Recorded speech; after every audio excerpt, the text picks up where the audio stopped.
सर्वेभ्यो नमो नमः। Online tuition के Sanskrit second paper के इकाई 9 को पूरा करने के क्रम में आज का विषय है लिपि का सामान्य परिचय। चलिए विषय को शुरू करते हैं। लिपि मतलब लेखन प्रणाली। किसी भी भाषा को जब हम लिखावट या किसी भी भाषा को जब लिखते हैं तो उसी को लिपि कहा जाता है। ठीक है ना। और ध्वनियों को लिखने के लिए जिन चिन्हों का प्रयोग किया जाता है वास्तव में वही चिन्ह जो है लिपि कहलाती है। ठीक है ना। लिपि और भाषा दोनों अलग अलग है क्योंकि भाषा केवल जो हम बोलते हैं वही भाषा है। उसी बोले हुए कहे हुए भाषा को जब हम किसी पेज पर या किसी जगह लिख देते हैं तो उसको लिपि कहा जाता है। ठीक है ना। चलिए आगे बढ़ते हैं। आगे है सर्वप्रथम हम चित्रात्मक लिपि का प्रयोग हुआ था, उसके बाद भाव लिपि का प्रयोग होने लगा, उसके बाद ध्वनि लिपि जो हम वास्तव में भाषा बोलते हैं उसका प्रयोग होने लगा था। उसके बाद भाषा और लिपि में मुख्य अंतर क्या है? तो भाषा सूक्ष्म है और लिपि स्थूल है। और भाषा की ध्वनियों में अस्थायित्व है। अस्थायित्व मतलब जो भाषा हम बोलते हैं ध्वनि बोलते हैं तो ध्वनि जो है अभी आपने सुना तुरंत ये एक तरह से वो हो गया, अदृश्य हो गया। ठीक है ना। लेकिन लिपि में क्या है, अपेक्षाकृत अधिक स्थायित्व होते हैं। यदि आप कहीं पे लिख देते हैं तो अधिक दिन तक वो टिका रहता है। और भाषा में सुर तान आदि होते हैं। कुछ मनोभावों को व्यक्त किया जा सकता है, लिपि में ऐसा नहीं किया जा सकता। फिर लिपि की उत्पत्ति के बारे में आगे पढ़ते हैं। देखो, लिपि लिपि विकास के 3 चरण। उसमें से भारतीयों ने ब्राह्मी लिपि का जन्मदाता ब्रह्मा को माना। ठीक। इसी प्रकार से जो मिस्र के लोग हैं उन्होंने थात को माना लिपि के जन्मदाता। फिर बेबीलोनिया वालों ने नेबी को माना। फिर यहूदियों ने मूसा को माना। जो इजराइल के लोग हैं वो उसको उनको यहूदी कहते हैं। फिर यूनानियों ने हमेंस हमेंस को अपनी अपनी लिपि का जन्मदाता माना है। यूनानी मतलब मिस्र के लोग। ठीक है ना। आगे जो है लिपि विकास के मुख्यतया 3 चरण हैं। कौन कौन से? तो हमने हमने पढ़ा था पहले ही कि सबसे पहले चित्रलिपि का प्रयोग हुआ था, उसके बाद भाव लिपि का प्रयोग, फिर लास्ट में ध्वनि लिपि का प्रयोग होने लगा। इसके इनके अतिरिक्त 3 भेद और माने जाते हैं। वो सब गौण भेद है। वो सब क्या क्या? सबसे पहले सूत्र लिपि और प्रतीकात्मक लिपि और भाव ध्वनि मूलक लिपि। ठीक है ना।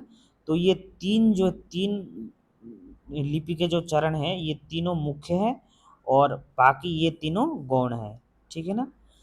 तो सूत्र लिपि इसका उल्लेख किसने किया था? हेरोडोटस। हेरोडोटस ने किया था। इसका उदाहरण पेरू में प्राप्त क्विप सूत्र लिपि है। क्विप नामक सूत्र लिपि जो है, जो पेरू एक जगह का नाम है, तो उस जगह में प्राप्त ये सूत्र लिपि का उदाहरण है। ठीक है ना। फिर प्रतीकात्मक लिपि जिसमें सफ़ेद रंग युद्ध विराम को प्रतीक करता है, लाल रंग युद्ध करने के लिए करने का प्रतीक होता है, तो इस तरह से लिपि का भी प्रयोग हुआ था। फिर भाव ध्वनि मूलक लिपि। अब आगे चलते हैं। आगे चित्रलिपि जो लिपि के 3 मुख्य चरण हैं, मुख्य भेद है, उन भेदों के बारे में पढ़ते हैं। चित्रलिपि लिपि का प्राचीनतम रूप है। सबसे प्राचीन रूप चित्रलिपि, जिसमें चित्र के माध्यम से हम लिखा करते थे किसी भी चीज को।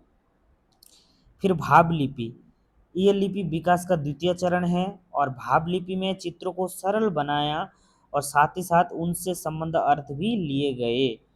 मतलब भाव लिपि में भी हम चित्र का ही प्रयोग करते हैं, लेकिन चित्रलिपि में क्या है कि एकदम वो समझना थोड़ा कठिन होता था। लेकिन भाव लिपि में हम चित्र को और सरल बनाया। ठीक है ना, सरल बनाया, और ताकि उनसे संबंध अर्थ भी ले सके इस तरह से।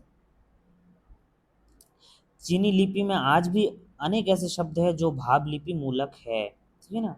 भाव लिपि से संबंध है जो चीनी में अभी भी प्राप्त होते हैं। फिर 3 नंबर लिपि के चरण है ध्वनि लिपि। यह लिपि विकास का तृतीय चरण है और प्रत्येक ध्वनि को लिपिबद्ध किया जा सकता था।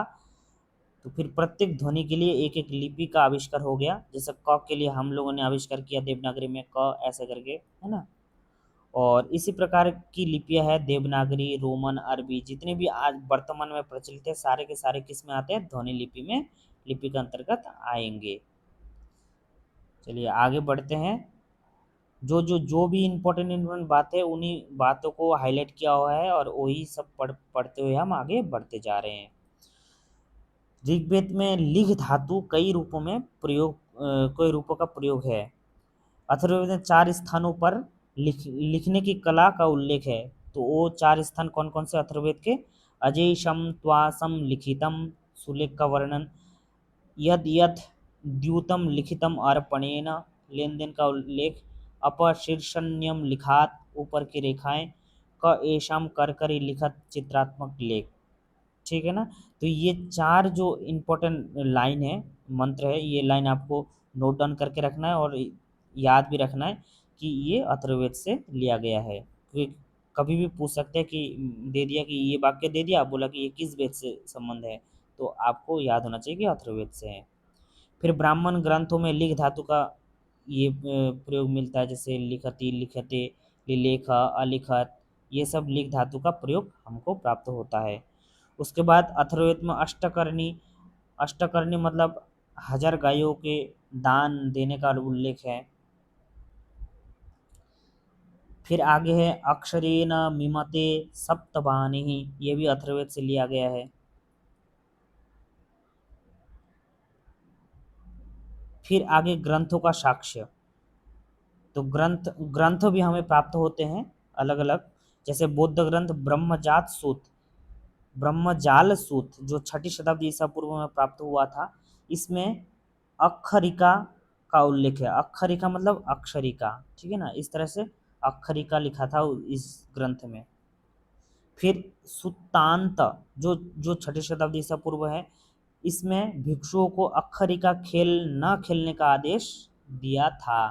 अक्षरिका मतलब अक्षर से संबंधित खेल को न खेलने का आदेश दिया था। फिर है विनय पिटक जो 400 ईसा पूर्व पूर्व के, और लेखन कला प्रशंसा की गई है। इसमें लेखन कला की प्रशंसा की गई है। महावज्ञ और जातक, इनमें भी लेखन कला के अध्यापन और लेखन सामग्री का उल्लेख है। ऐसे ही रामायण, महाभारत, अर्थशास्त्र, ऐसे इनके अनेक स्थलों पर लेखन कला का उल्लेख हमको प्राप्त होता है। फिर आचार्य पाणिनि जो 500 ईसा पूर्व के हैं, इन्होंने भी लिपिकर ग्रंथ, यवनानी, स्वरित चिन्ह आदि का उल्लेख किया है। फिर बौद्ध ग्रंथ ललित विस्तर, जिसमें 64 लिपियों का उल्लेख है। वेरी वेरी इंपॉर्टेंट, बाकी सब भी इंपॉर्टेंट है। फिर जैन ग्रंथ पन्नवना सूत्र और समवायंग सूत्र, इसमें भी 18 लिपियों का वर्णन है। उनमें से एक है ब्राह्मी लिपि, ठीक है ना।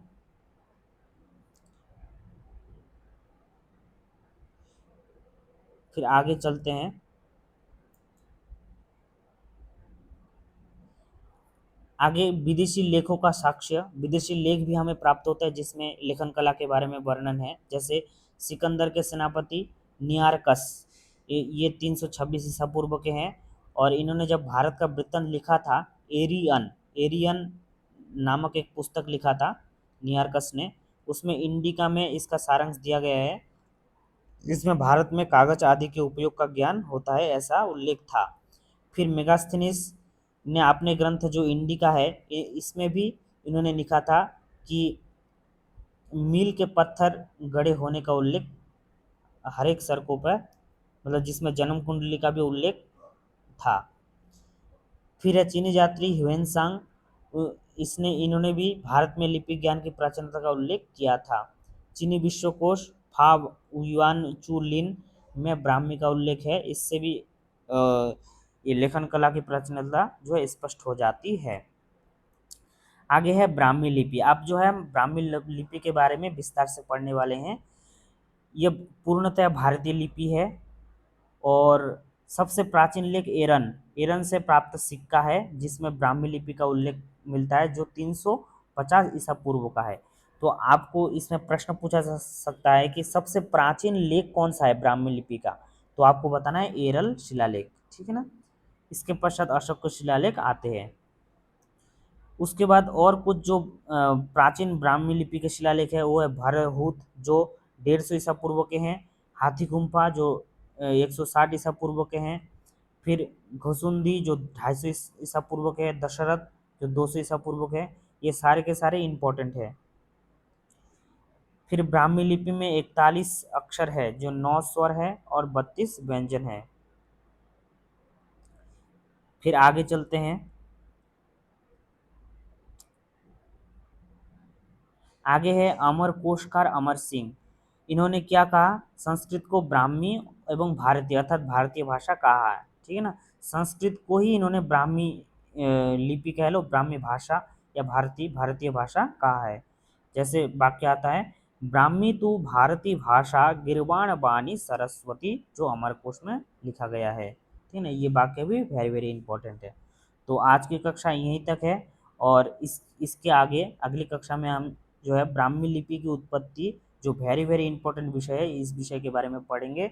और आप यहाँ तक बने रहे इसलिए आपका बहुत बहुत धन्यवाद। और वीडियो को लाइक कीजिए, क्योंकि आपके द्वारा दिया गया एक लाइक मुझे मोटिवेट करेगा और ज़्यादा से ज़्यादा वीडियो बनाने के लिए। साथ ही साथ दोस्तों को शेयर कीजिए, और लास्ट में चैनल को अवश्य सब्सक्राइब कीजिए। Thank you.